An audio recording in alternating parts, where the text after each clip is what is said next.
आज म्हणलं स्वतःला जाब विचारावा. आईसाठी आपण काय करतो आढावा घ्यावा. आपण पहाटे उठलोय आणि आई दुपारी, असं कधी घडलंय? आपण पहाटे उठलोय आणि आई दुपारी, असं कधी घडलंय? आपण जेवायच्या आधी आईचं ताट आपण कधी वाढलंय? तुम्ही घरी येताना आईसाठी कधी काय आणता? आपण विनाकारण असं आईसाठी काहीच नेत नाही. बरं, तुम्ही घरी येताना आईसाठी कधी काय आणता? बरं, तुम्हीच सांगा, तुमच्या स्वतःच्या आईचा फेवरेट कलर कोणता? आईला हवं ते मिळू दे, अशी प्रार्थना कधी केलीये? देवा, आईला हवं ते मिळू दे, अशी प्रार्थना कधी केलीये? पाहिलं का, आई शेवटची ऑनलाईन कधी आली? तिच्या बर्थडेची पार्टी तिच्या मैत्रिणींना बोलावून देतो.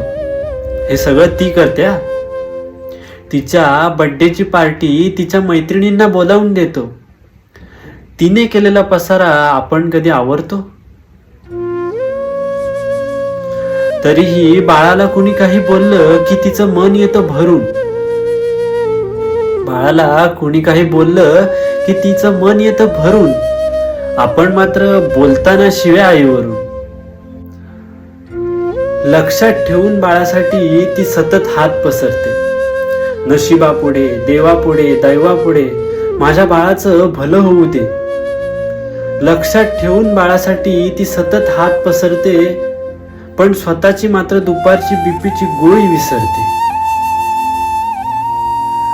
आईची आई होऊन बाळांनो एकदा वागा ना. आईची आई होऊन बाळांनो एकदा वागा ना. तिचा खडबडीत हात हातात घेऊन एकदा बघा ना.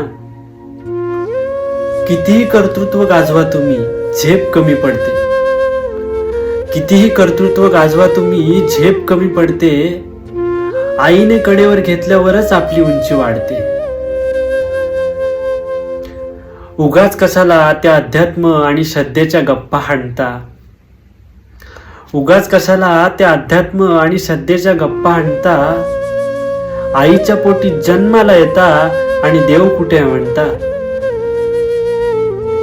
आईला सतत मुलांचा ध्यास, त्यांच्या प्रेमाची धुंदी. बाळांनी गंमत आणली नाही तरी आई सदा आनंदी. आईला सतत मुलांचा ध्यास, त्यांच्याच प्रेमाची धुंदी. बाळांनी गंमत आणली नाही तरी आई सदा आनंदी. नका करू स्पर्धा कोणाशी, नको कुणाचा हेवा. नका करू स्पर्धा कोणाशी, नको कुणाचा हेवा. जग जिंकायचंय का तुम्हाला? आईच्या पायावर डोकं ठेवा. आईच्या पायावर डोकं ठेवा.